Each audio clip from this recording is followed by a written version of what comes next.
Hi, everybody. It's Christina and Oscar. We're from Elementum Services. We're a local water damage service company. And today we're going to be talking about the importance of label reading. And I've noticed here you have these products here. Oscar, would you like to go and explain to us? Yes. And this goes back to, I think, you were going home yesterday. Yeah. And I started the conversation really quick about reading labels and how important it is to read labels. Yes. So, yeah, I did bring a couple of samples here today. But the reason why I'm talking about the importance of reading labels is that, I was thinking the other day, we probably have more chemicals in our home than ever in our lives nowadays, where we typically spend about, let's say, $100 a month on chemicals. Yeah. We got people running to stores to, pick up cans of Lysol and wipes and sprays and here I come to the shelf and there's nothing there. It's all empty. And I think a lot of people out there would agree. Yeah. That's exactly what's going on. You know what I mean? But in our industry, Christina, it's important for us to read labels.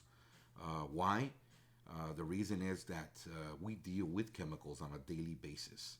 When we go into people's homes, whether it's a fire job, a smoke job, whether it's water damage, mold, or whatever, we're consistently using chemicals.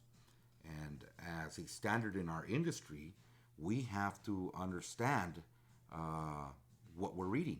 Yeah. So, excuse me. So I brought these samples of different things that we're actually, I believe, we're currently using right now, right? Yeah. Are we using this in our office? On a right? daily basis, Okay. all the time. We have a routine, actually. All right, awesome. That's good. And, for a lot of business owners that are out there, I would hope that you do set up some type of procedure or routine, at least in your place of business, to continue, the being safe practice and all that good stuff, okay?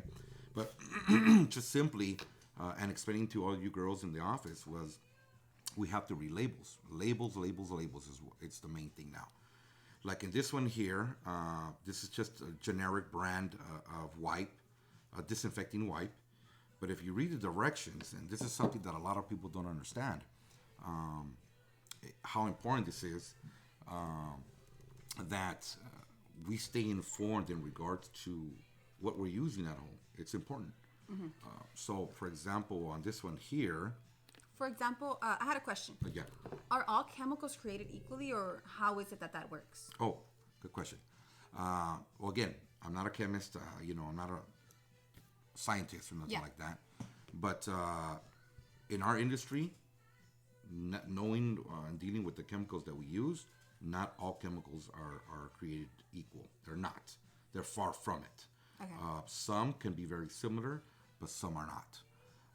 And in this case, this is, I think, a perfect example. Just this small amount of chemicals that we bring in to sanitize and disinfect nowadays is very important. This is where, again, you don't have to be the scientist like I mentioned earlier. Yeah. This is where simple label reading makes us into that mini scientist where, oh wow, I didn't know that.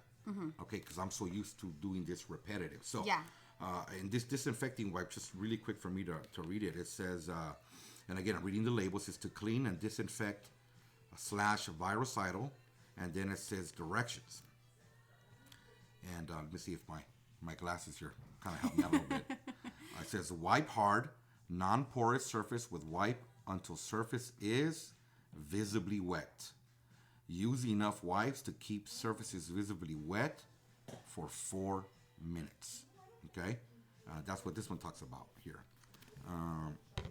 We have another one. This is a little more. I think a lot of households really carry. This is pretty much one of the essential things that everybody has. Very common thing. I think some of us are even swallowing nowadays. We all spray ourselves like it's old school Banaka or something like that. But anyway, Don't swallow this it, one. please. This one I kind of found it. Yeah, don't swallow it.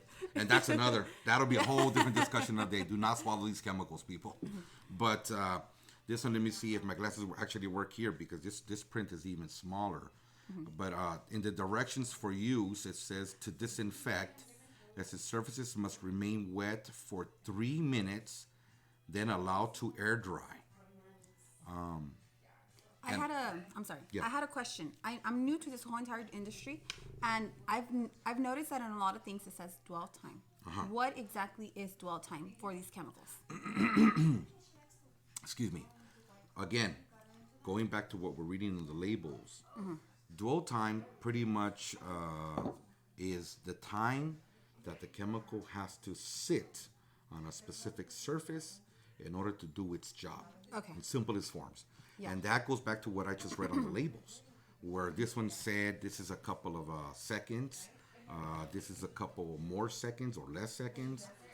This one most likely here is going to say something in regards to, I think this one says to disinfect hard, non-porous, non-food contact surfaces, hold containers 6 to 8 inches away from surface and spray until thoroughly wet. And then it gets into to kill bacteria and cold and flu viruses. Let stand for 60 seconds.